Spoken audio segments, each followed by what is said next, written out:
안녕하세요. 스타일19 임광목 대표입니다. 12월 5일 목요일 오후 3시 15분. 아직 장마감까지 15분 정도 남았는데요. 조금 일찍 시작을 했습니다. 사실 일찍 시작할 만큼 어떤 그 동기가 있거나 또는 의욕이 있거나 또는 이 분석 방송을 하고 싶은 기분이 있거나 이런 상황은 아니에요. 나라가 너무 어수선하고 저도 역시 이 어수선한 이 분위기 속에서 어떤 의욕 같은 거를 찾기가 좀 어려운 기분인데, 그럼에도 불구하고 우리가 그 맡은 위치에서 국민으로서 또 그리고 우리 국가의 시스템의 안정화를 빨리 바라는 그런 일원으로서 자기 역할에 충실을 기하고 있는 것이 마땅하지 않을까 이런 생각으로요. 오늘도 역시 그 장마감 방송을 시작을 하는 것입니다. 오늘 그 제목은요, 오늘의 증시 인사이트, 이런 제목을 잡아봤어요. 우선 차트부터 보고 돌아오겠습니다. 자, 코스피 차트 보시면은요, 여러분들 보시기에 어떠십니까? 지금, 이 위에, 지난번에 볼린저 밴드 위에 여기는 설명 많이 했으니까 오늘은 생략을 하고요. 최근 지금 5일 동안의 흐름을 보면, 일단 여기까지는 이 반등 이후에 조정폭으로 볼 수 있다고 했었고, 그 다음 자리에서 다시 전고점을 향해서 반등을 시도할 거라고 얘기를 했었는데, 어제 여러분들 아시지만 어떤 일이 벌어졌습니까? 대통령의 계엄령 선포로 전국이 좀 불안정해지면서 다시 그 하락을 했지만, 그림에서 보시다시피 장 막판에 낙폭을 많이 줄여서 마감을 했습니다. 자, 그런데 여기에서 좀 특이하게 보실 부분은요. 이게 지금 지난주 금요일 월화수목 이렇게 되는 건데, 지난주 금요일 그 저점 라인이나 월요일 저점 라인이나 그리고 어제 저점 라인이나 크게 차이가 없다라는 걸 알 수가 있겠죠. 그래서 어제 같은 경우에도 그 정치적인 그런 변수가 돌발적인 변수가 있었지만, 어쨌든 그 지금 지난주 금요일 그리고 월요일 이 저점 라인에 대한 어떤 그 지지력의 의미를 부여를 했고, 그리고 여기에서 보시면은 거래량이 굉장히 많이 증가를 했잖아요.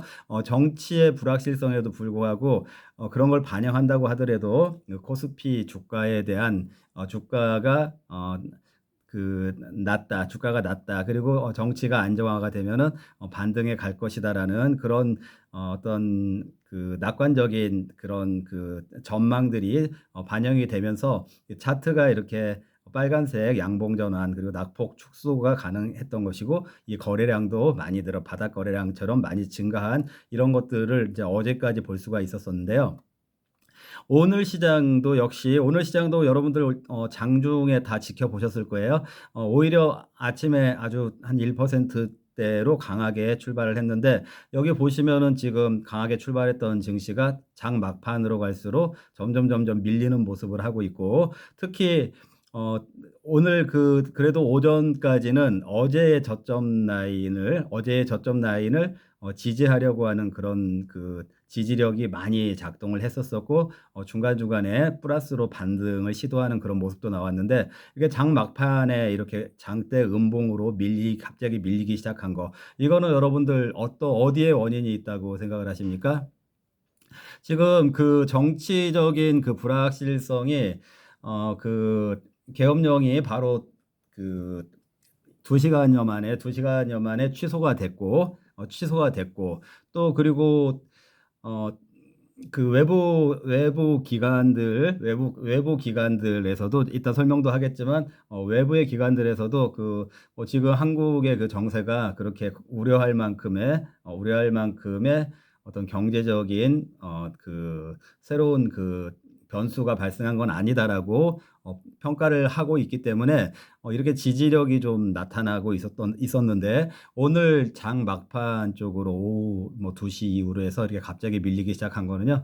제가 보기에는 민주당의 선동질, 그리고 한동훈 씨의 입, 그리고 한동훈 씨 주변에 있는 소장파들의 어떻게 보면은 정치에 좀 일천한 어떤 페이소스, 어떤 공감 능력이라고 할까요? 감성이라고 할까요? 그런 부분들의 그 좀 낮은 그 페이소스에 의해서 그분들이 지금 이렇게 그 전국을 더 불안하게 만들면서 이게 지금 주가가 다시 저점으로 밀리는 형태로 저점이 더 어제의 저점보다 밑으로 더 낮아졌잖아요. 이런 현상이 나오게 되고 있습니다. 이 부분들은 저는 오늘 이렇게 더 추가적으로 밀린 부분은 지금 무엇인가 정치적인 의도에 의해서 불안감을 더 조장을 하고 있는 어떤 민주당 쪽의 선동 이런 부분들, 그리고 여당이라면은 기본적으로 대통령을 좀 지켜줘야 되겠다라는 그런 첫 번째 어떤 그 정체성이라고 해야 되나요? 여당의 정체성 이런 것들보다 어떤 정치적인 이해관계라든지 아니면은 자기들의 입지라든지 이런 것들 가지고 대통령의 잘못보다도 더 과도하게 공격하는 그런 현상이 오늘 이렇게 장 후반에서 주가가 더 밀리게 하는 요인으로 작용하고 있다라고 저는 그렇게 생각을 합니다. 자, 제가 오늘 증시 인사이트 이렇게 제목을 잡아봤는데요. 여러분들은 만약에 여러분들이 지금 뭐 내비게이션 이런 게 없다고 했을 때, 하늘에 많은 별들이 있다고 했을 때, 그 별들을 보면서 어떤 위치를 찾아가야 된다라고 하면은, 어떤 분들은 북두칠성을, 또 어떤 분들은 북극성을, 또 어떤 분들은 새벽에 샛별이라고 하는 금성을 보면서 나는 금성을 보면서 찾아가니까 잘 맞더라.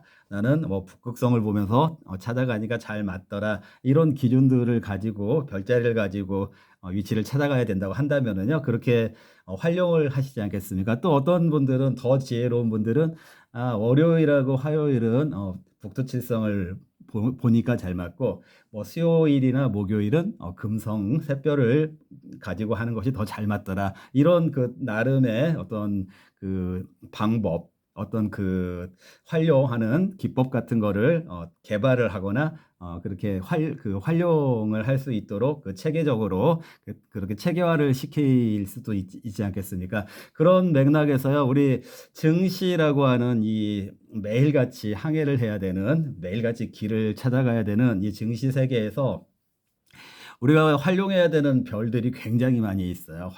활용해야 되는 별자리 이런 것들이 굉장히 많이 있는데 제가 생각하기에 오늘 증시에서 활용해 볼 만한 그러니까 우리 증시에서 지금 현재 오늘 이 시간에 증시에서 활용할 만한 어떤 인사이트를 제공해 주는 그런 말하자면은 별로 따지면은 별자리의 역할을 하는 여러 가지 뭐 뉴스라든지 여러 가지 요인이라든지 여러 가지 분석이라든지 이런 것들이 있겠지만 제가 오늘은 그 중에서 제가 추천드리는 활용을 해볼 만하지 않을까 하고 추천드리는 내용을 여러분들께 소개를 해보려고 합니다. 그러니까 오늘 소개를 드리는 내용 이런 인사이트를 가지고 여러분들이 증시에 좀 활용을 하시거나 참고를 하시면 좋을 것 같다 이런 말씀인데요.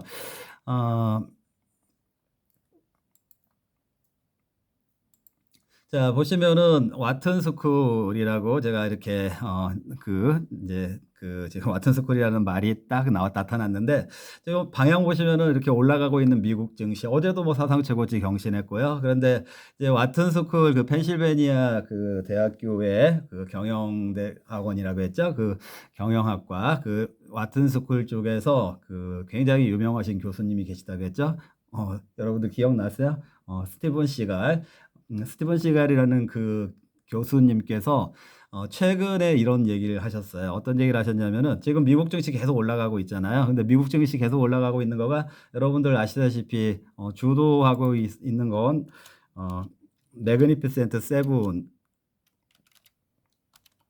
건 여러분들도 아시겠죠? 매그니피센트 세븐 종목들이 주가의 상승을 주도하고 있고 그것으로 인해서 올해 2024년도에 최고치를 경신하고 이런 거는 여러분들이 다 알고 계실 텐데 이 매그니피 세븐이라고 할 수 있는 시가총액 상위 종목들, 빅테크 종목들 이 종목들이 그럼 계속해서 올라갈 수가 있나요? 주가가? 그게 사실은 저도 걱정스러워요. 이렇게 M7 종목들이 주가가 그 2024년도에 최고치 경신에 주도적인 역할을 했다라고 하면 이 종목들은 주식이라는 거가 떨어지는 날도 있게 되고 그리고 거품이 무너지는 경우도 있게 되는데 이 M7 종목들이 만약에 이제 계속 못 올라가고 떨어지게 된다라고 하면은 또 주가가 미국 증시가 폭락을 할 수도 있고 하락을 할 수도 있잖아요. 그렇게 되는 경우에는 또 한국 증시에 좋을 건 없으니까. 그래서 이 M7 종목들이 어떻게 될 거냐 이렇게 이런 부분에 대해서 M7이 추가적으로 상승할 거냐 아니면 M7이 그냥 지금 수준에서 당분간 계속 머물러 있을 거냐 아니면 M7이 주가가 많이 하락할 것이냐 이렇게 세 가지의 시나리오가 있겠죠. 그런데 대체적으로 지금 미국 경기는 굉장히 좋다고 하는 평가들이 있고, 그리고 M7 그 종목들이 아직 고점에 도달하지는 않았다 이런 평가들이 있고, 또 그리고 M7 종목들이 내년도 이제 한 달도 안 남았으니까 2025년도가 내년도에는 올해처럼 많이 올라가지는 못할 거다 이렇게 이런 전망들도 있는데요. 그렇다고 하더라도 이 와튼스쿨 펜실베니아 교수는요. 드디어 영어로 뭐 finally 또는 at last 드디어 이제 2025년도에는 M7 종목들이 좀 하락은 안 하지만 좀 정체가 될 것으로 보인다. 그런데 이 그 스티븐 세갈 그 교수는 뭐라고 얘기를 했냐면요. 대신에 중소형주들이 드디어 많이 상승할 것으로 예상을 한다. 이렇게 전망을 했어요. 그래서 와튼스쿨 하면은 여러분들이 그 경영학과 중에서는 그래도 뭐 믿어볼 수 있는 그런 대학교이고 거기에서 그 굉장히 그 유능하시고 어 굉장히 그 뭐라고 해야 되죠? 그 어떤 분석이나 전망에 있어서 허언 같은 걸 하지 않고 정확도가 탁월하신 그 스티븐 세겔 교수의 그 전망을 한번 믿어보셔도 되지 않을까. 그래서 그걸 이 증시 인사이트로서 활용을 해봐도 되지 않을까. 미국 증시를 보는 눈이죠. 물론 이제 미국 증시에 따라서 한국 증시도 영향이 있는 부분이고요.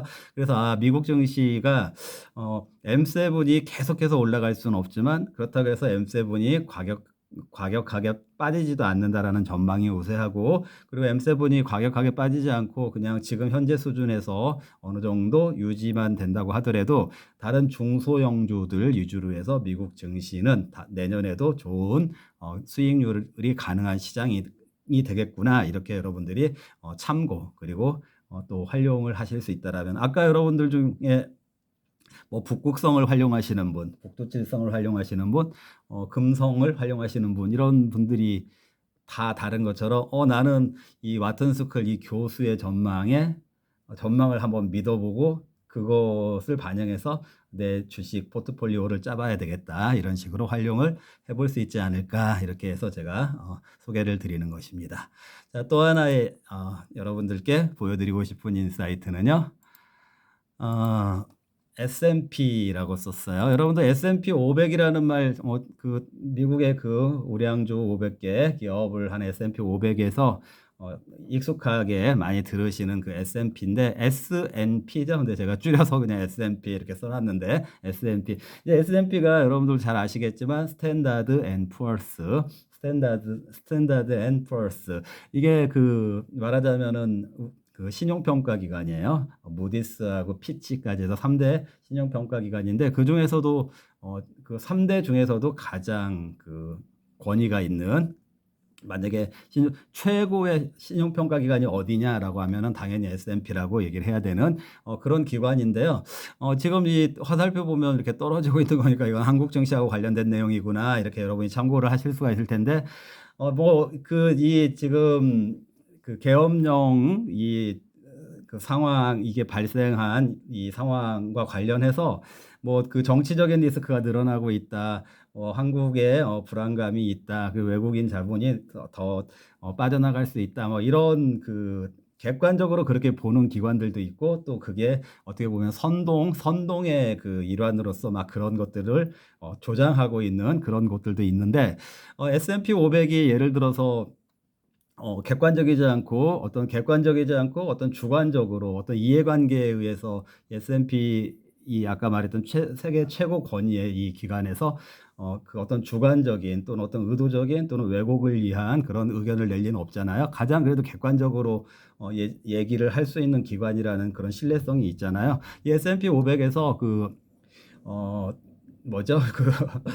그 계엄 관련된 어제 일어났던 그 계엄 관련된 정치 이슈 관련해서 한국의 신용평가에는 어떤 영향을 주지 않는다. 그게 한국의 신용평가에는 영향을 줄 수 있는 요인이 아니다. 그만큼 한국의 시스템이라든지 지금 일시적으로 이렇게 흔들리는 이런 모습이 있긴 하지만 S&P 500에서는 한국의 어떤 신용상의 어떤 문제, 국가 신용을 말씀드리는 그 국가 시스템 이런 거에 대한 어떤 불안정 요소가 증가됐다라고 보지 않는다. 그래서 현재의 등급을 그대로 유지한다라고 발표를 했거든요. 그러니까 여러분들도 이런저런 평가들, 이런저런 선동들도 있지만 좀 정확하게 그래도 어디에서 말한 거를 우리가 아까 북극성을 볼 것인지 금성을 볼 것인지처럼 어디에 기준을 둘 것인가. 저 같으면 S&P에서 평가한 거에 기준을 들 것 같아요. 그래서 여러분들도 한국 증시를 이런저런 지금 그 정치인들의 입 때문에 불안정해지는 이런 요소들이 있지만 기본적으로 어, 정말 그, 그 어떤 선동에 의해서 왜곡이 되는 게 아니라면은 이 S&P 같은 기관에서는 지금 한국의 지금 상황이 큰 문제로 인식하진 않는다 이렇게 발표를 했으니까 이 부분도 여러분들이 오늘의 증시 인사이트로 우리 한국 증시 관련해서 활용을 하시면 좋을 것 같습니다. 제가 그 정치 유튜브는 아니지만 저 정치에 좀 관심도 많이 있고 그런데 여러분들 한번 생각해 보세요. 그 오늘 그 어떤 그 마지막 보루 그러니까 여러분들도 어떤 그 시스템적으로 국가 시스템적으로 뭐가 잘못됐다 하면은 감사원 같은 데다가 감사 청구를 할 수가 있어요. 물론 개인 자격으로는 할 수가 없고 아마 300명인가 이렇게 서명을 받아가지고 할 수가 있는데 그 감사원이라는 데서 그거를 이제 그게 타당하다라고 하면은 그 감사 과정을 이렇게 이제 그 감사의 절차에 들어가게 되는데 그 감사원장을 뭐 윤석열 대통령이 임명을 한 것도 아니고 문재인 대통령이 그 퇴임 전에 임명을 해놓고 나간 감사원장. 그런데 어쨌든 감사원이라는 데가 그냥 상식적으로 봤을 때 그 어떤 그 정치성을 가지고 하거나 어떤 내 멋대로 하거나 이런 기관은 아니다라는 국민적인 합의가 있는 거잖아요. 그러면 그 감사원에서 어떤 감사 절차를 펼친 거에 대해서 어떤 예를 들어서 지금 민주당에서는 왜 자기들 쪽으로만 그렇게 감사를 하냐 이렇게 해가지고 일단 오늘 그 감사원장 탄핵을 통과를 시켰잖아요. 그러면 이제 감사원에서는 그 감사원장이 없으니까 일을 할 수가 없는 건데 그러면 이 감사원장이 만약에 몇 달 뒤에 이 탄핵은 잘못된 거다 이렇게 그 이제 기각이 되거나 아니면은 인용이 되지 않는 걸로 해서 인용이 안 되고 이거는 그 탄핵 사유가 안 된다 이런 식으로 발표가 된다고 하면 그때 가서 민주당은 이런 그 문제를 일으킨 거에 대해서 어떻게 이 사회 혼란을 일으킨 거에 대해서 민주당 쪽에서는 어떻게 그때 가서 사죄를 할 것인지 이런 부분들 뿐만 아니라 또 뭐 이재명 대표 수사한 검사들 지금 다 탄핵시키고 이랬잖아요. 자, 그럼 여러분들이 이렇게 지금 그 국회라고 하는 국회의원을 많이 다수를 확보하고 있다고 하는 당이라고 해서 그 권한을 이용해서 이렇게 누가 보더라도 좀 과도해 보이는 이런 탄핵들을 하고 있는 것이 여러분들은 그게 정상적인 상황이라고 생각이 드시나요? 정상적인 상황이라고 생각이 드신다라면은 제가 뭐 더 이상 드릴 말씀이 없는데 만약에 이게 정상적인 상황이 아닌 것으로 본다라고 하면은 그거에 대한 경각심을 국민들에게 알려주기 위해서 대통령의 고유 권한인 계엄이라는 걸 가지고 그것도 장시간에 그 계엄을 계속해서 하겠다 이렇게 한 것도 아니고 그걸 발효를 했다가 민주적인 절차에서 국회에서 그 이제 그 계엄에 반대한다 이런 결론을 내주니까 두세 시간 만에 이제 그 철회를 하는 이게 어떻게 보면은 민주적인 절차가 그대로 있었던 거예요. 자, 그리고 이 계엄으로 인해서 사람이 한 명이라도 죽었나요? 그리고 여러분들 이 2시간여의 그 계엄으로 인해서 뭐 집회 같은 거 못 했나요? 거기 저기 국회 주변에 사람들 막 모였었잖아요. 그리고 다 언론에서 생중계 다 해 줬잖아요. 그게 무슨 언론 탄압도 아니었고 집회를 못 하게 한 것도 아니었고 그냥 그야말로 이 대통령이 사용할 수 있는 카드를 가지고, 물론 이제 그게 잘했다라고 제가 말하는 건 아니지만 나름대로의 정치적인 통치 행위로서 그걸 활용을 해서 경각심, 이렇게 민주당이나 이 국회에서 이렇게 입법 독재적인 이런 것들을 계속해 가지고 한 번 두 번도 아니고 이렇게 계속해 가지고 그런 폭거를 하고 있는 상황에서 대통령이 마지막 수단으로서 그거를 했어요. 그럼 그 계엄으로 인해서 예를 들어서 누가 죽었다든지 큰 사태가 났다라든지 이런 거라면 또 얘기가 다르겠지만 그런 게 전혀 없었잖아요. 여러분들도 사실 뭐 조금 이게 무슨 상황이지 불편한 거 있었을지 모르지만 크게 불편 겪지 않았잖아요. 그 짧은 시간 동안에요. 자, 그런데 그걸 가지고 지금 대통령을 내란죄라고 또는 탄핵해야 된다라고 이게 몰아붙이는 거가 정당한 건지 한번 생각을 해보셨으면 좋겠어요. 어, 예를 들어서 그 민주당의 이재명 대표 주변에서는 얼마나 많은 사람들이 자살을 했습니까? 그 사람 죽은 걸로 따지면은 누가 죽어서 사람이 어느 쪽에서 사람이 죽었습니까? 계엄 때문에는 한 명도 안 죽었어요. 이런 것들도 한번 같이 생각을 해볼 필요가 있지 않을까 싶습니다. 오늘 또 역시 또 정치적인 멘트를 남기게 됐는데요. 증시 상황이 좀 답답하고 정치 상황도 참 많이 답답한 것 같습니다. 여러분도 우리 다 같이 힘내고요. 나라가 빨리 안정이 됐으면 하는 그런 마음을 가져보도록 하겠습니다. 네, 시청해 주셔서 감사합니다.